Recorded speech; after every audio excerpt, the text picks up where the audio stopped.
Whoa.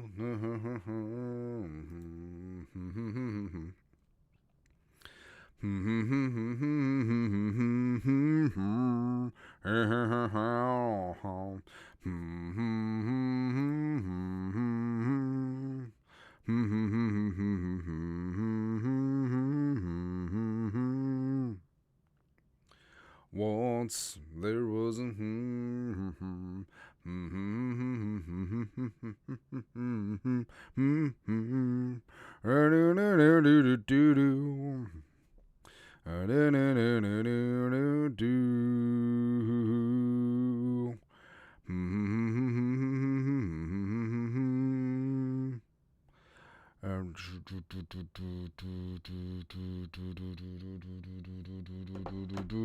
what is going on, Jerome's? So, got a lot of thoughts on this beautiful Monday, and we want to do an emergency Q&A, and we're here.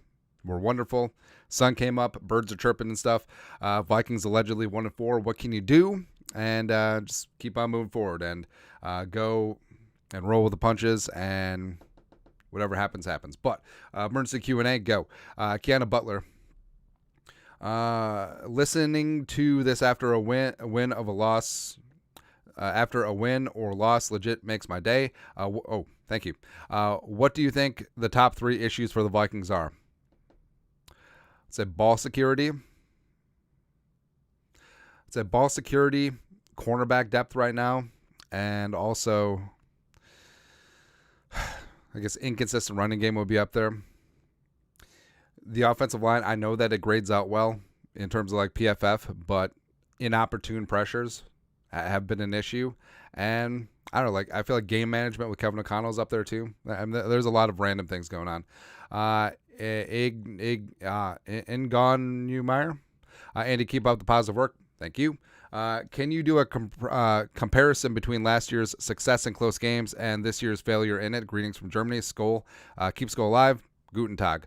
So, I mean, last year the Vikings were 11-0 in one-score games. Kirk Cousins tied the NFL record with 8th fourth quarter come-from-behind wins, game-winning drives. And this year the Vikings are 0-4 in one-score games. And again, what's so frustrating is the turnovers. So the Vikings have lost the turnover battle in every single game. And you think that, hey, if the Vikings turf it one time less against the Bucs, and especially against the Eagles, and of course the Chargers, and if Josh Oliver didn't fumble early against the Chiefs, do things completely change?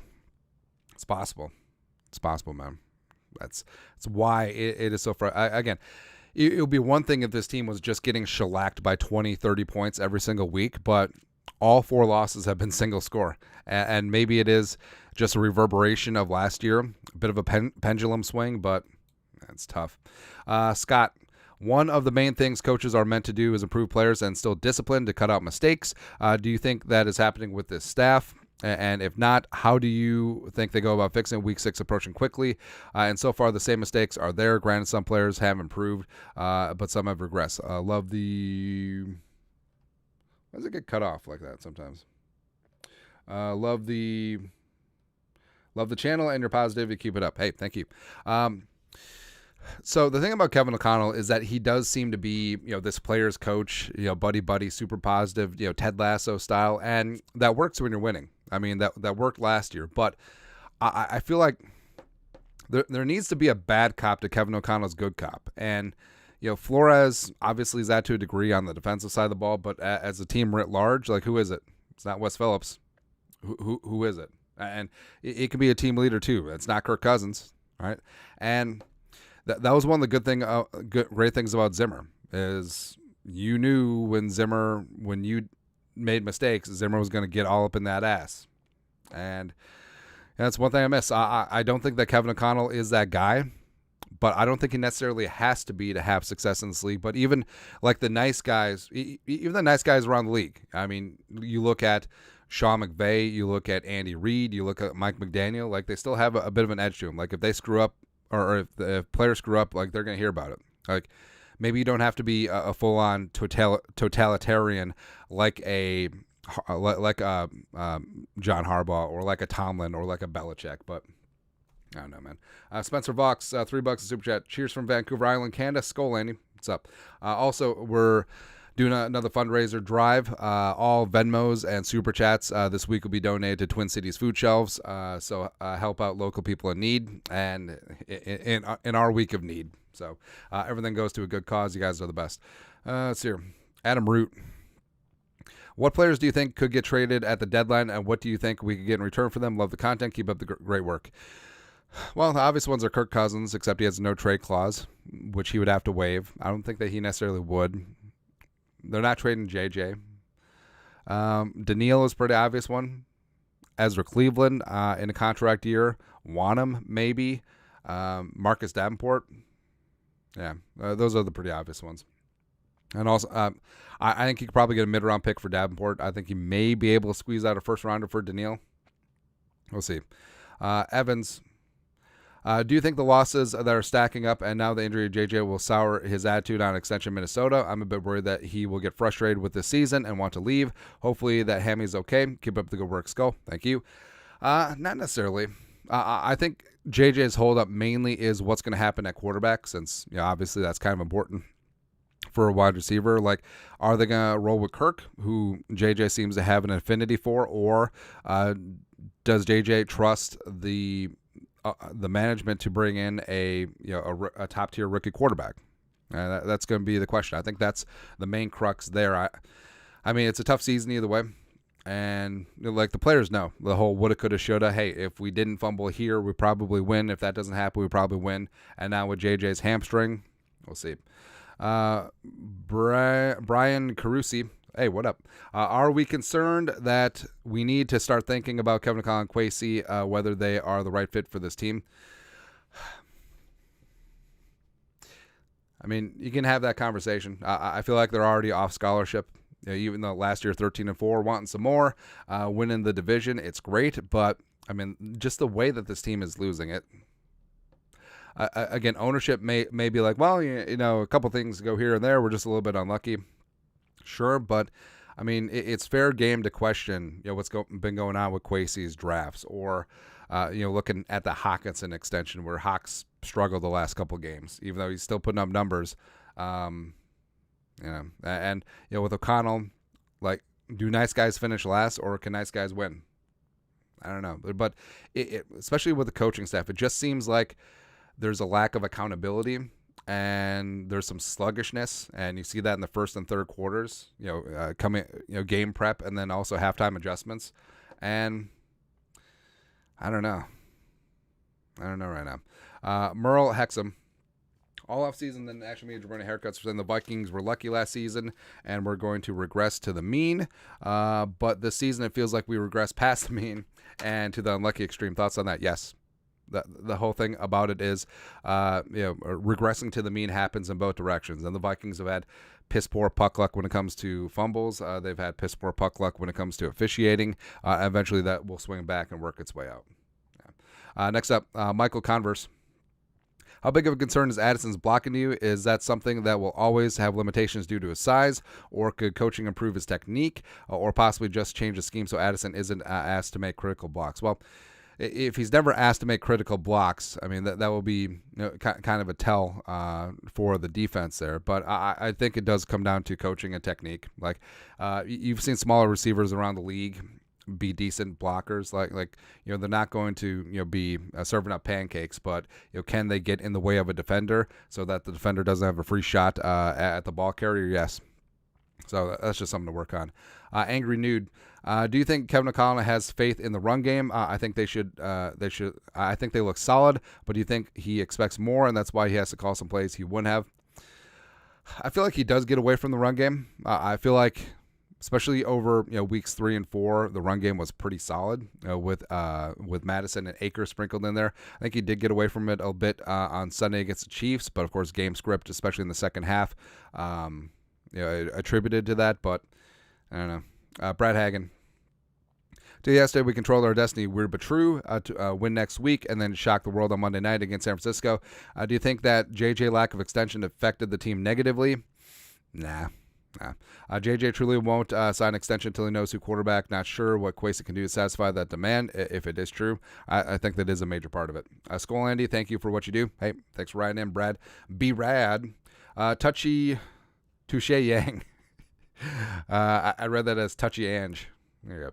I need to know Kirk's quarterback rating when targeting TJ and KJ. It feels like it's 50% drop or bad throw.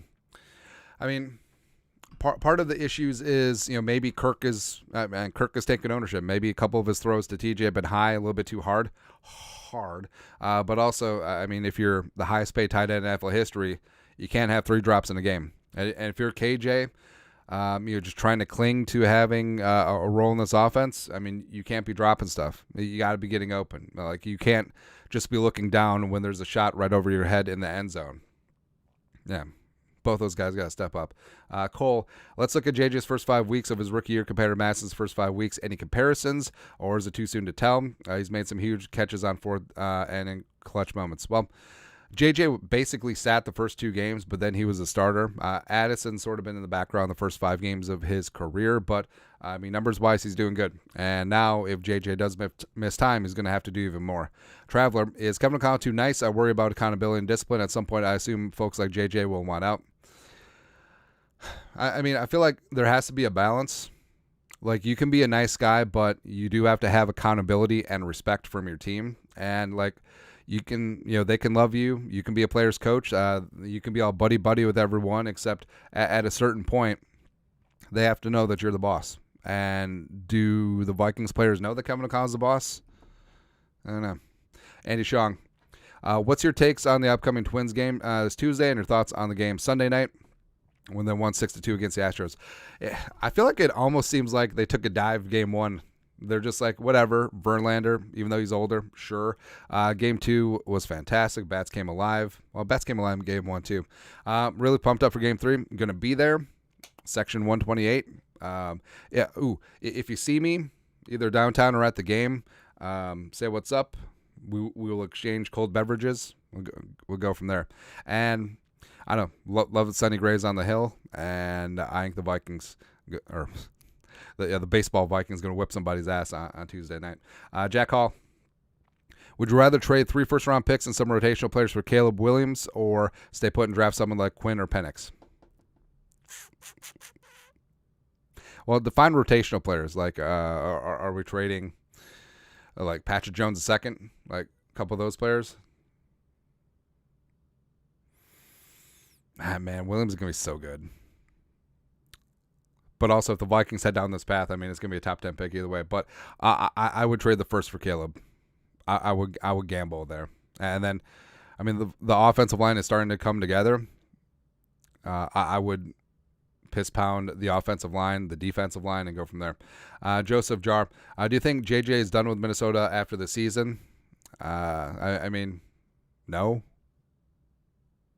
I mean, he's under contract for with his 5th-year option next year at minimum, and they can tag him for the year after that, and they could tag him for the year after that. So, I mean, who knows? Brandon Mari, is a turnover something we can correct? Yes. I feel like it's almost mental. Like the Vikings are just expecting to fumble, or they're worried about not fumbling, and that's when you fumble. But that should work something out. Or do we lack discipline? Maybe the outside noise has got to us. Nah. Sampy boy, what's your opinion on PFF's take on the Kelsey catch that was challenged and the pass interferences? Sorry, I sent those from my TV. On PFF's take, I didn't see, or PFT. I don't know. Like the Kelsey catch, I felt like he was down. I felt like that was a waste of a challenge. I mean, Metellus made a great effort there, but I felt like he, completed the catch. He was down and whatever. The pass interferences, I mean, should Harris have got his head around? Sure. Did MVS grab him? Yes. And also with the Snead, if you're not going to call it DPI at minimum it's defensive holding, and the Vikings get a fresh set of downs. Will Caleb fix all these drop passes? Yes. And he's from the land of milk and honey.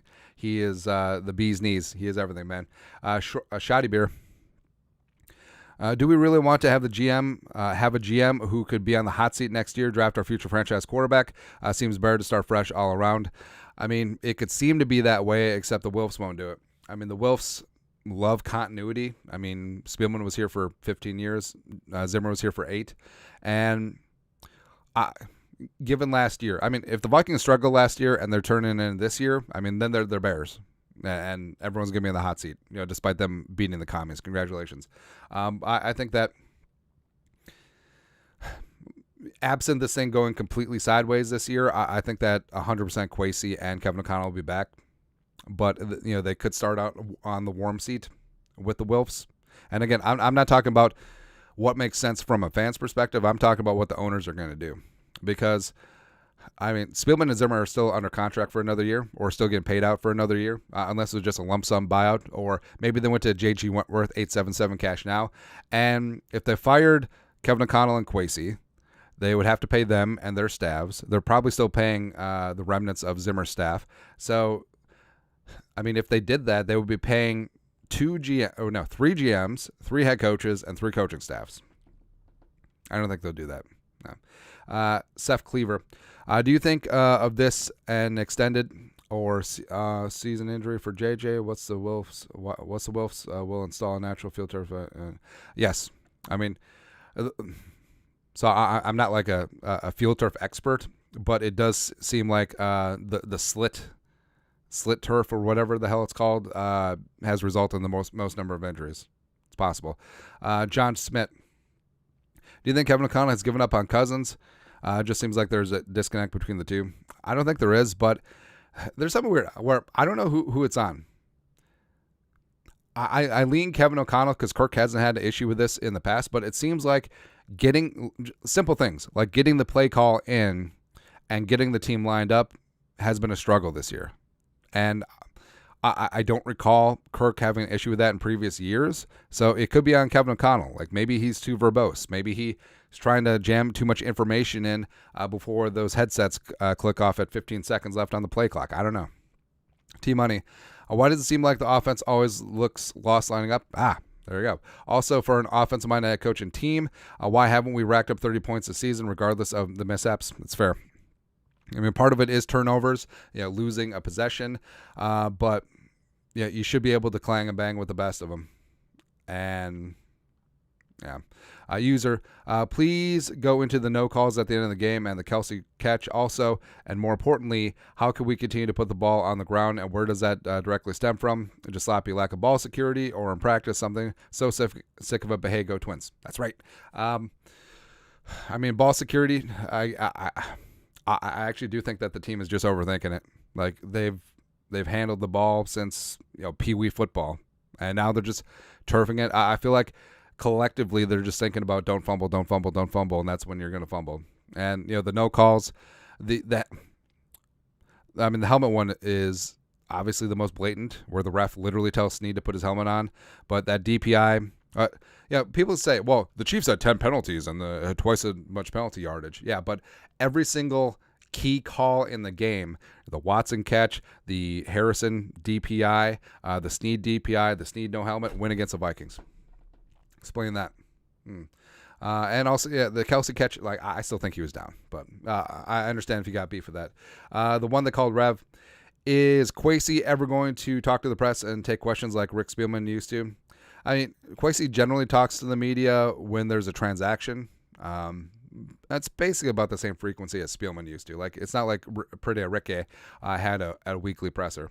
Nina Rowan, if you could give a % chance to the Vikings make the playoffs, what would you give them now? 15%. Let's go. Or 50-50. Either they make it or they don't.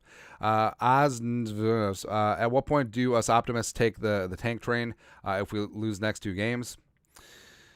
Well, if they lose the next 2 games, it could be just a fait accompli. Maybe they're sellers at the trade deadline. Maybe they trade to Neal and Davenport, and maybe they make some moves. And then whatever happens.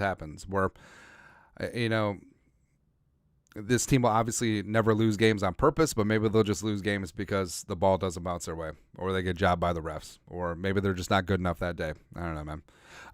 Dude, man. Obviously, this team has holes to be fixed like every other team, but the losses were caused by ball security and ignorant defensive play calling. 1-4 doesn't look good, but I don't think it's time to blow up this team. Will this team be able to get to 8 wins? Also, when will the coaches make the necessary moves to start seeing improvements on both sides of the ball? It's fair. It's a fair point. And again, it's not like the Vikings were just like the Giants, where they're just listless and cease to be and just get embarrassed, or teams like the Patriots where it's clear that they need to blow the thing up. Again, this thing is so maddening. And plus, Hurts, Herbert, Mahomes, like 3 out of the top 5 quarterbacks in the league, and you had them beat. And you end up beating yourselves with turnovers and mistakes. Sure. Tom Bob, now that we're looking at 2-5 start, should we consider trading Kirk or Daniil? It's no secret that one has to go. I don't think we'd have the money. If they trade anyone, I think it would be Daniil, because I think that he would be the most valuable trade piece.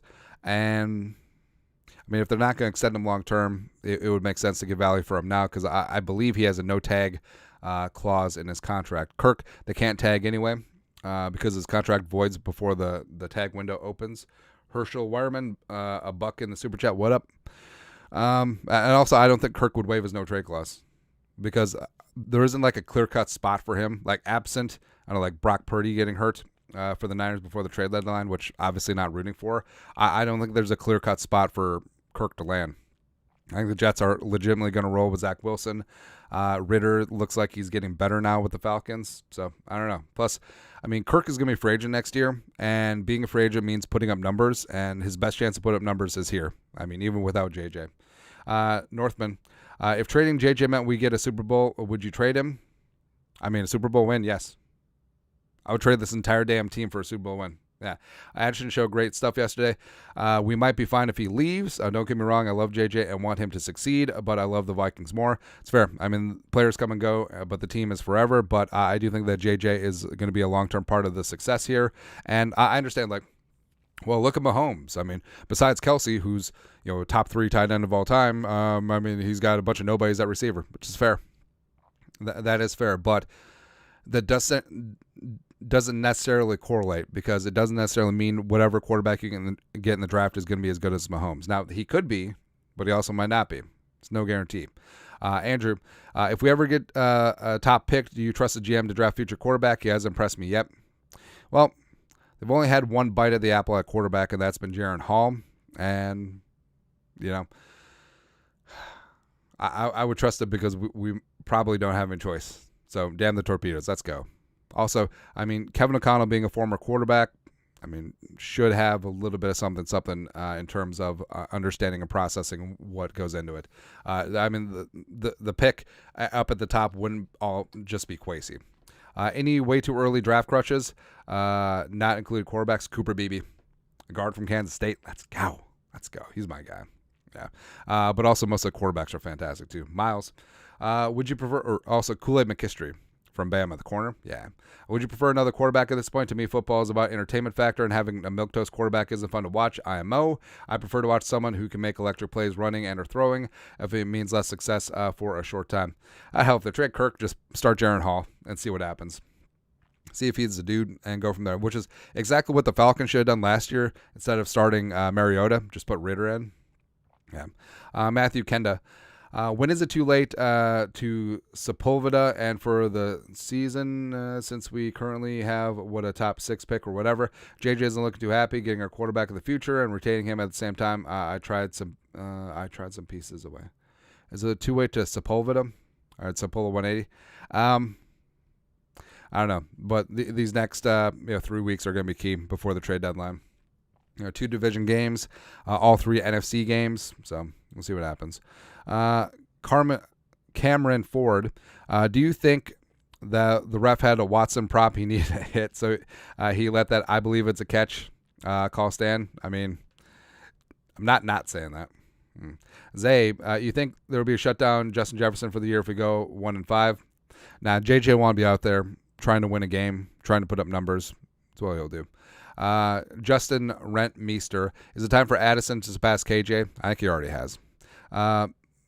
RM Fujiwater, do you believe that luck plays a role in all of this? Last year, Kirk was Captain Clutch, and every thorny situation, he'd make a clutch play. This year, the tables have flipped. Do you take this hypothetical Vikings lose out, but Twins win out? Well, I'll take the Twins winning out, man. Losing out, I mean, sure, Caleb Williams, one time.